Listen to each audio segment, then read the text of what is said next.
तो आपके पर्सन की करंट फीलिंग्स, आपकी फीलिंग्स और एक एडवाइस। ठीक है गाइस, तो एज यूजुअल एक हाईलाइटेड एनर्जी ले लेंगे और फिर उसके बाद हम उसे टैरो से डिकोड करेंगे। तो hey guys, this is Suman, your own tarot card reader, and I welcome you back to my channel Tarot Fragrance Suman. So as I always tell you that before you start watching the reading, you need to have that trust and faith in the reader, in the reading, in the universe, and also in yourselves. So with that same trust and faith, you have to watch the reading. तो एक आपके person की एक highlighted energy लेते हैं और देखते हैं उनकी करंट फीलिंग्स, करंट एनर्जीज क्या हैं। उनकी करंट एनर्जीज पास्ट, तो आपके पर्सन हो सकता है पास्ट के बारे में, पास्ट की मेमोरी में खोए हुए हैं। हो सकता है उन्हें पास्ट में आपके साथ जो बिताए हुए जो मोमेंट्स है वो बहुत याद आ रहे, वो पल याद आ रहे हैं। हो सकता है वो मेमोरीज को चेरिश कर रहे हैं। कुछ पास्ट से रिलेटेड चीज़ें हो सकती है।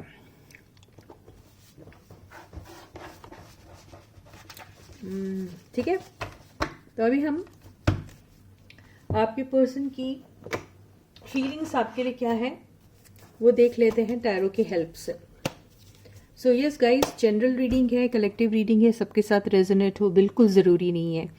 अगर रेजोनेट होती है तो बहुत अच्छी बात है, नहीं होती है तो कोई बात नहीं। लेकिन यस, जैसे मैं हमेशा कहती हूँ, अपने लाइफ के फैसले इम्पॉर्टेंट वाले जनरल रीडिंग के बेसिस पे मत लीजिए। उसके लिए आप अपनी पर्सनल रीडिंग बिल्कुल ले सकते हैं और लेनी भी चाहिए आपको। ठीक है गाइस, तो चलो अभी हम यहाँ से देखते हैं आपके पर्सन की करंट फीलिंग्स क्या है आपके लिए। So the first card is night of wands,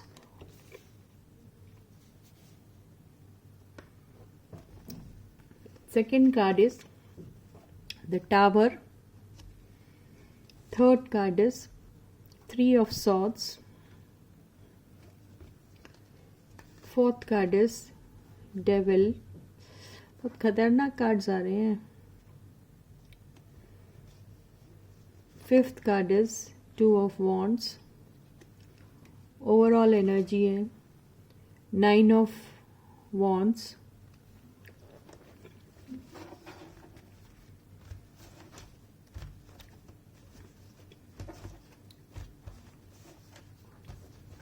bottom की एनर्जी आई है Eight of Pentacles।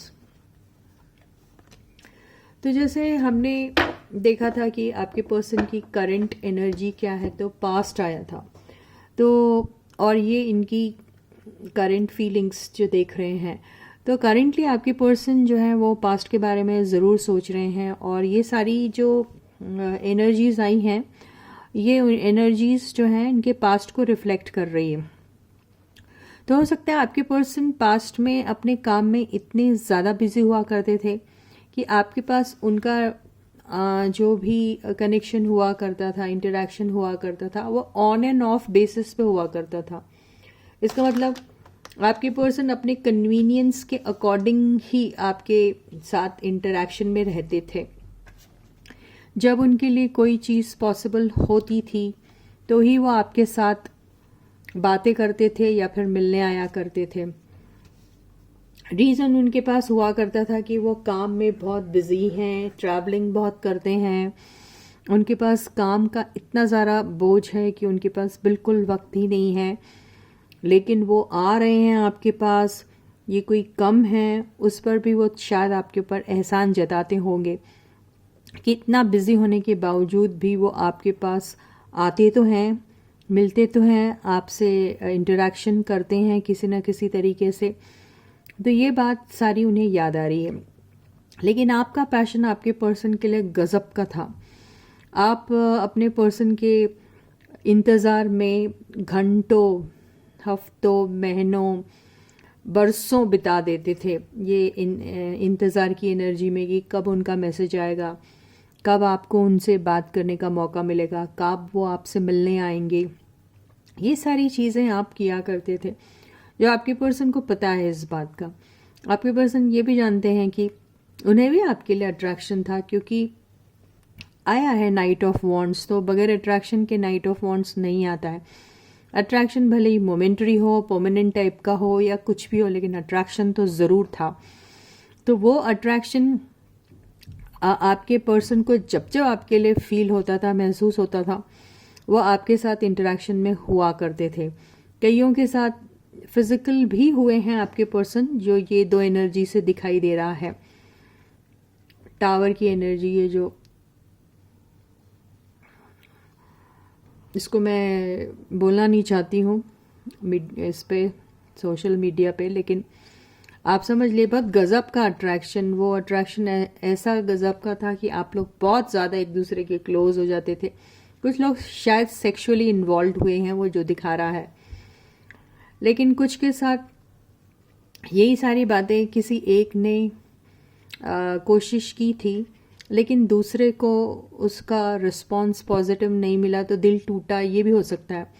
कईयों के साथ काफ़ी सारा फिजिकल अट्रैक्शन था और काफ़ी इंटीमेसी हुई दोनों के बीच में, लेकिन उनके बीच में कोई थर्ड पार्टी आ गई, ये भी हो सकता है।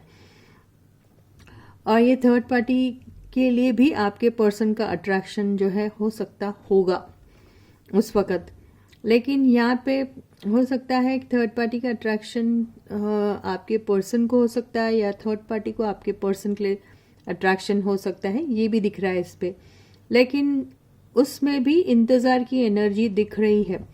तो अट्रैक्शन अगर दोनों को होगा या दोनों में से किसी एक को होगा, तो वहाँ पर भी ज़्यादा केमिस्ट्री उतनी फॉर्म नहीं हो पाई, ऐसा लग रहा है। क्योंकि वहाँ पे अगर केमिस्ट्री फॉर्म हुई भी होगी तो वो बिल्कुल इन एंड आउट वाली ही थी। मतलब उनके साथ भी आना जाना, आपके पर्सन कंसिस्टेंट किसी के साथ नहीं रहे, ना आपके साथ ना ही थर्ड पार्टी के साथ कभी वो कंसिस्टेंट रहे हैं। तो यहाँ पे थर्ड पार्टी को भी बहुत ज़्यादा इंतज़ार की एनर्जी में रहना पड़ा। और अगर थर्ड पार्टी ऐसी बंदी थी या बंदा था जो आपके पर्सन की लाइफ में इन एंड आउट किया करता था या करती थी, तो आपके पर्सन का ज़रूर बहुत बुरी तरीके से दिल टूटा है और वो उनकी तरफ अट्रैक्टेड रहने के वजह से उनका इंतज़ार हमेशा करते रहते थे। तो यहाँ पे एनर्जीज वाइज वर्सा हो सकती है कि थर्ड पार्टी इंतज़ार करती थी या फिर आपके पर्सन थर्ड पार्टी का, जो भी रीज़न हो, लेकिन यहाँ पे कोई भी खुश नहीं। आपको तो धोखा मिल चुका है क्योंकि आपके पर्सन थर्ड पार्टी में चले गए थे, और यहाँ पे थर्ड पार्टी ने आपके पर्सन को धोखा दिया या फिर आपके पर्सन ने खुद ही थर्ड पार्टी को धोखा दिया है, कुछ भी हो सकता है। यहाँ पे बिल्कुल क्लियर नहीं है, यहाँ आगे के कार्ड्स लेंगे तो ज़रूर आ सकता, लेकिन मैं थर्ड पार्टी की रीडिंग नहीं ले रही हूँ तो मैं इसको एलॉबरेट बिल्कुल नहीं करूँगी।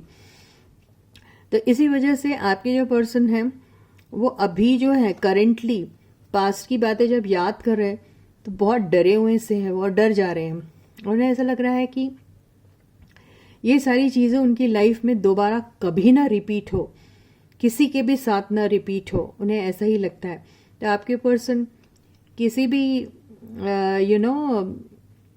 रिलेशनशिप में आने से पहले अपने आप के ऊपर तो काम करना ज़रूर चाहेंगे, लेकिन इस चीज़ को बहुत ही माइन्यूट तरीके से, बहुत ही डिटेल्ड वे में देखना चाहेंगे कि इसका आगे क्या पोटेंशियल है, इस रिलेशनशिप में एंटर होना भी चाहिए या नहीं। और आपके साथ पुरानी अगर काफ़ी गहरी दोस्ती थी तो भी उन्हें डर लग रहा है कि आपके पास आने के बाद वो कौन सा मुंह लेके आएंगे।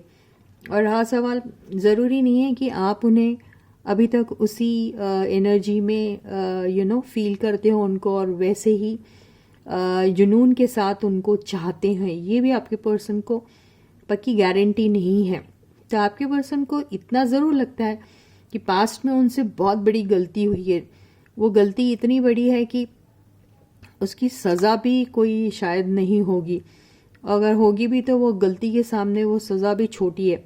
मतलब आपके पर्सन ये ज़रूर जानते हैं कि ये सारी चीज़ें हो चुकी है, और इसी वजह से आपके पर्सन अभी भी पास्ट को जब याद करते हैं तो अपने कामों में ज़्यादा बिज़ी होने की कोशिश करते हैं, क्योंकि उन्हें रिलेशनशिप जैसी चीज़ों से भी डर लगता है, आगे आने से डर लगता है, रिजेक्शन का भी उन्हें बहुत डर लगता है। क्योंकि आपके पर्सन जो है ये पास्ट आया इसलिए आप बच गए, नहीं तो ये जरूर मैं कह सकती थी कि आपके पर्सन अभी भी इन एंड आउट वाली एनर्जी में, उनका कोई भरोसा नहीं है, अभी भी वो थर्ड पार्टी में अचानक जा सकते हैं, आपको धोखा दे सकते हैं। बात वो अलग है कि थर्ड पार्टी में जाके वो खुश रहते हैं, नहीं रहते हैं, वहाँ थर्ड पार्टी को भी धोखा देते हैं या फिर थर्ड पार्टी से धोखा खा लेते हैं, कुछ भी हो सकता है। लेकिन चूंकि ये पास्ट आया, इससे मुझे नहीं लग रहा कि करेंटली वो ऐसा कुछ करेंगे। दो रीजन, एक उनके पास बिल्कुल वक्त नहीं है, दूसरा वो डरे हुए भी हैं, मतलब किसी भी रिलेशनशिप में एंटर करने के बारे में वो बिल्कुल सोच भी नहीं रहे हैं। ठीक है, लेकिन आज अगर आपको लेकर अगर कुछ सोचते हैं तो पास्ट की वो मेमोरीज में घुस जाते हैं और उसमें से निकलना उनके लिए थोड़ा मुश्किल होता है। अपने आप को उधर से निकालने की वो कोशिश भी करती हैं आपके पर्सन।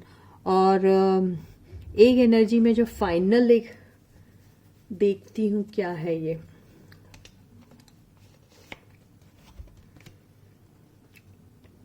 एम्प्रेस। देखिए, आपके पर्सन जब आपकी लाइफ में आए थे तो उन्होंने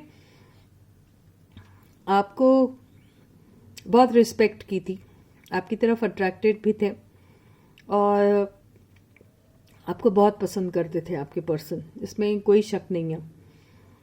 लेकिन एम्प्रेस की एनर्जी, क्योंकि नंबर 3 भी इसमें है, ठीक है, मुझे ऐसा लगता है कि किन्हीं के केस में ये उनके स्पाउस भी हो सकते हैं। आप अपने स्पाउस के लिए रीडिंग देख रहे हैं, ये भी हो सकता है, क्योंकि बहुत बार एम्प्रेस मैरिड पर्सन को रिप्रेजेंट करती है। आपके बच्चों की मदर ऐसा रिप्रेजेंट करती है, या बच्चों का पेरेंट वो रिप्रेजेंट करती है। तो कुछ लोगों के केस में ये रीडिंग जरूर वो लोग देख रहे हैं जो मैरिड है और अपने स्पाउस के लिए देख रहे हैं, ठीक है। और अगर आप मैरिड नहीं हैं तो आपका पर्सन आपको एक स्पाउस की नज़र से देखते थे, उन्हें ऐसा लगता था कि आप उनके स्पाउस हो, आप उनके लाइफ पार्टनर टाइप्स हो। वो आपको वो इज्जत देते थे और वो नज़र से आपको देखते थे और उनका मन था कहीं ना कहीं कि आप उनकी लाइफ में उनके स्पाउस बन के आएँ और स्पाउस बन के ही रहें। यानी वो रिस्पेक्ट और वो जो रुतबा है वो आपको देना चाहते थे आपके पर्सन पास्ट में। तो ये है कुछ के केस में, क्योंकि यहाँ पे 3 ऑफ सॉर्ड्स आया है, मैं ये तीनों कार्ड को भी ज़रूर क्लैरिफाई करूँगी, क्योंकि आपको मालूम है कलेक्टिव रीडिंग है। तो कुछ लोगों के साथ बिल्कुल भी थर्ड पार्टी वाला सिचुएशन नहीं होगा, लेकिन कुछ के साथ होगा, हो सकता है, क्यों नहीं हो सकता, और हो अगर सकता है तो ये बहुत नेचुरल सी बात है कि कुछ लोगों के जो पर्सन है वो ज़रूर थर्ड पार्टी में भी गए होंगे। तो उस वक़्त ये जो बंदी है ये थर्ड पार्टी थी उनकी लाइफ में जो आई हुई थी, जिन्हें उन्होंने बहुत ही ज़्यादा हाई रिगार्ड्स में रखा था, बहुत इम्पोर्टेंस दिया करते थे उन्हें, बहुत प्यार दिया उन्हें, उनकी छोटी छोटी चीज़ों का ख्याल रखा, उन्हें कोई भी चीज़ की कमी होने नहीं दी। मतलब अगर उन्होंने मुझ से कुछ कहा कि मुझे ये चाहिए तो आपके पर्सन बिल्कुल हाजिर रहते थे उस चीज़ को गिफ्ट करने के लिए उनको। इस किस्म की एनर्जी में आपके पर्सन थे। तो अगर आपके पर्सन थर्ड पार्टी में थे तो उनको वो थर्ड पार्टी की वो चीज़ भी याद आती है कि किस तरीके से थर्ड पार्टी में जाके वो पूरे के पूरे डिस्ट्रॉय हो चुके, उनका पैसा, उनका नाम, उनकी इज्जत, उनका प्यार, उनका सब कुछ बर्बाद हो गया थर्ड पार्टी की वजह से। क्यों? क्योंकि थर्ड पार्टी के साथ एडिक्टेड थे वो, इतना एडिक्शन था कि उस एडिक्शन में थर्ड पार्टी की हर छोटी बड़ी ज़रूरत पूरी करने के लिए वो अपना सब कुछ दांव पे लगा देते थे। उनके पास अगर कुछ नहीं भी होता था तो मेरे हिसाब से किसी और से मांग के इनके रिक्वायरमेंट को पूरे करते थे आपके पर्सन, या अपनी फैमिली की फिक्र किए बगैर सारी छोटी बड़ी हर टाइप की जो रिक्वायरमेंट है, नीड है थर्ड पार्टी की, वो पूरा किया करते थे। और वो करते करते आपके पर्सन बिल्कुल खाली हो चुके हैं, ऐसा भी हो सकता है कईयों के केस में। क्योंकि एडिक्शन इतनी बुरी चीज़ होती है कि वहाँ पे एक डर छा जाता है इंसान को, और उसे डर लगता है कि जिसे वो इतना प्यार करता है अगर वो उसकी नीड्स, उसकी ज़रूरतें पूरी नहीं करेगा, उसकी ख्वाहिशें पूरी नहीं करेगा, तो वो उसे छोड़ के चले जाएगा या चली जाएगी।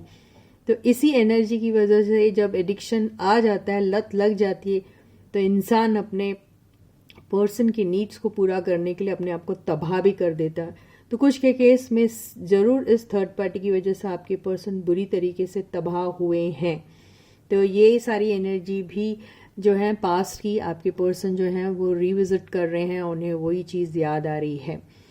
तो अगर हम करेंट की फीलिंग देखें कि क्या है, और ये कार्ड आया है, तो यस, आपके पर्सन अभी आपको इस एनर्जी में देखते हैं। उन्हें ऐसा लगता है कि आप बहुत अबंडेंट है, आप बहुत ज़्यादा अभी अपनी लाइफ में आगे बढ़ चुके हैं, आपने अपने लिए काफ़ी कुछ अच्छा अचीव किया है, और आप अभी शायद अपने आप को अगर देखते हैं तो इसी एनर्जी में देखते हैं, तो वो आपकी इस चीज़ को लेके काफ़ी उन्हें भी ऐसा लगता है कि आपकी वैल्यू कुछ ऐसी हो गई है अब, जो पास्ट में आपको एक ऐसा पर्सन सा देखते थे, वो अब उन्हें ऐसा लगता है कि आपका बहुत बड़ा ट्रांसफॉर्मेशन हुआ है, और वो आपको काफ़ी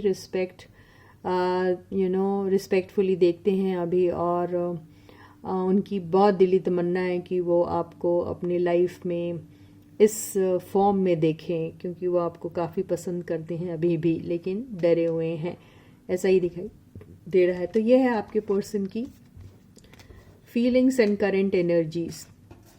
ओके गाइस, अब हम ये देखते हैं कि आपकी करंट एनर्जी क्या है और आपकी फीलिंग्स क्या है अपने पर्सन के लिए। ओके, तो stay focused guys and stay positive. तो मेरे व्यूअर्स की करंट एनर्जी, हाईलाइटेड एनर्जी जिसे हम कहते हैं, क्या है?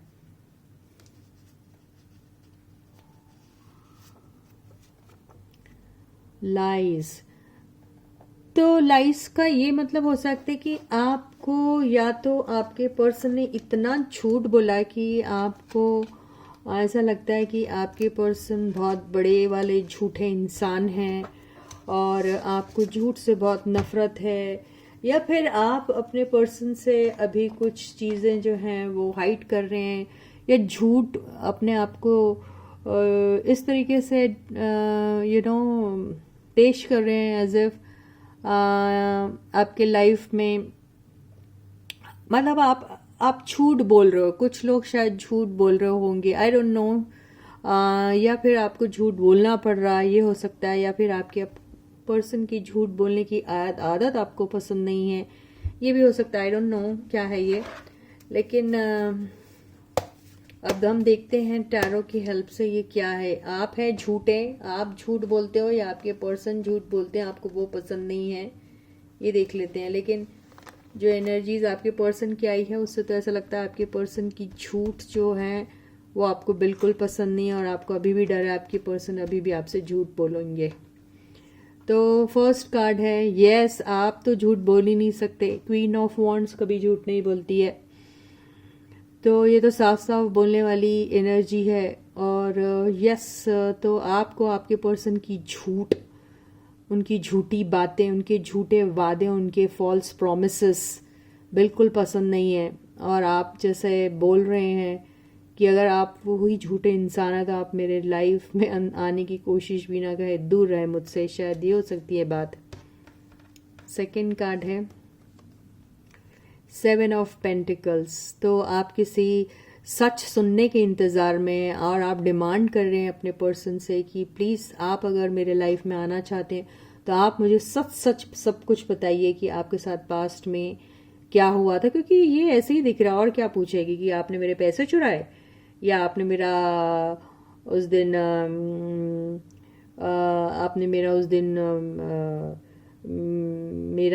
मेरी चॉकलेट खा ली थी, ये सारी बातें थोड़ी है।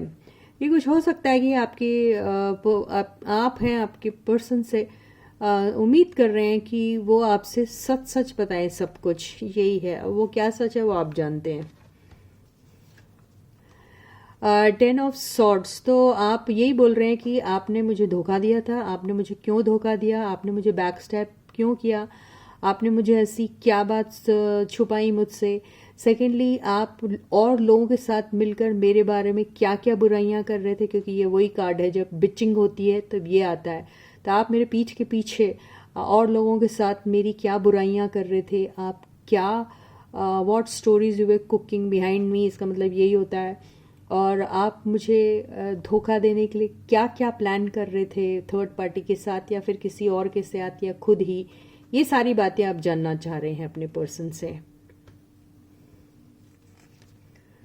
डेविल यहाँ पे भी आया, तो आपको भी आपके पर्सन के ऊपर शक है और आपको ऐसा लगता है कि आपके पर्सन ने किसी एडिक्शन के चलते आपको शायद छोड़ा था या कुछ। तो आप यही बोलने की कोशिश कर रहे हैं कि आप शायद लव लस्ट एडिक्शन की वजह से आपने शायद आप अपने पर्सन से कह रहे हैं कि आपने मुझे शायद इसी एनर्जी के चलते बैक स्टेप किया था। तो आप उनसे जानने की कोशिश करें, आप बहुत नाराज भी हैं अभी। टू ऑफ वॉन्ड्स, तो बिल्कुल ऐसा लग रहा है कि आप इंतज़ार में हैं किसी आंसर के और आप डिमांड कर रहे हैं वो आंसर, ये भी लग रहा है मुझे। तो आप बोल रहे हैं कि आपने जो भी मेरे साथ झूठ कहा है वो झूठ क्या था, क्यों था, किस लिए आपने ये सब कहा मुझसे, आप मुझे सच सच बताइए, ये बोलने की कोशिश कर रहे हैं। और आप उसी इंतज़ार में हैं और आप कह रहे हैं कि जब तक मुझे झूठ सच नहीं पता चलेगा तब तक मैं यूं ही इंतज़ार वाली एनर्जी में रहूंगी या फिर आपको इंतज़ार करवाऊंगी या करवाऊंगा, आई डोंट नो, जो भी एनर्जी है। ओके, 2 ऑफ कप्स, तो 2 ऑफ कप्स को मैं क्लैरिफाई जरूर करूंगी, लेकिन अगर आपका मन है अपने पर्सन के साथ अभी भी, तो आप ज़रूर उनको अपने साथ एक पेज में देखना चाहते हैं। और हो सकता है आपको ऐसा लगता है कि आपके पर्सन अगर आपसे सब कुछ सच कह देते हैं तो शायद आप उनके साथ फिर दोबारा उसी रोमांटिक रिलेशनशिप में आ जाएंगे, ये भी ऐसा लग रहा है। या फिर आप पूछ रहे हैं कि पास्ट में आपने किसके साथ ये प्यार के कप को एक्सचेंज किया था और मुझसे झूठ कहा था, ये भी हो सकता है। ये देखिए लवर्स की भी एनर्जी आ गई है, क्या खतरनाक एनर्जी आई हुई है देखिए। तो ये देखिए ये आ गई है, इस तरीके से कार्ड आया है, सोलमेट ट्विन फ्लेम टाइप्स की एनर्जीज दिख रही हैं यहाँ पर। तो यहाँ जैसे 2 रीजन है, वो आप ये कहने की कोशिश करें कि आपको और मुझे आपसे सच्चा प्यार था, आप भी मुझे प्यार करते थे, मैं भी आपको बहुत प्यार किया करती थी या करता था। तो ये सोलमेट और ट्विन फ्लेम वाली एनर्जी में जब हम साथ में थे तो आपने मुझे धोखा क्यों दिया और आपने मुझसे किनारा करके और आप मुझसे सेपरेटेड हो गए और आप किसी और के साथ कनेक्शन में क्यों चले गए थे, ये सारा झूठ सच आप अपने पर्सन से जानना चाहते हैं। ये वही एनर्जी है और यस, आप अपने पर्सन को किसी भी तरीके से माफ़ नहीं करोगे या फिर अपने लाइफ में एंटर नहीं होने देंगे जब तक आपको सच्चाई के बारे में नहीं पता चलता है। ये उस एनर्जी में मुझे आप दिख रहे हैं, क्योंकि मुझे यहाँ जजमेंट का कार्ड भी दिख रहा है। तो आपको उस जजमेंट के डे का इंतज़ार है जिस दिन आपके साथ जस्टिस होगा और आपको सारी सच्चाई के बारे में पता चलेगा। आप उस दिन का इंतज़ार कर रहे हैं और आप अपने पर्सन से कह रहे हैं कि आप मुझसे रिकन्सिलिएशन की अगर उम्मीद करते हैं तो आपको सब कुछ सच सच बोलना पड़ेगा, नहीं तो आप इसी तरीके से वेटिंग की एनर्जी में ही रहेंगे। आप ये बोलने की कोशिश कर रहे हैं अपने पर्सन से। तो इसी के साथ ही ये रीडिंग ही खत्म होती है। मैं आपसे दोबारा फिर मिलूंगी, तब तक आप लोग अपना बहुत अच्छा ख्याल रखिएगा। सारे सब्सक्राइबर्स को ढेर सारा प्यार and a big thank you from my side. Please video को ज़रूर लाइक कीजिए, जैसे ही आप वीडियो ओपन करते हैं सबसे पहले लाइक का बटन हिट कीजिए। Try to share my videos with everyone. Ask them to like the video, at the same time ask them to subscribe to the channel. और yes, comment section में आप अपने comments लिख सकते हैं. So till I meet you next, please do take very good care of yourselves. Bye guys.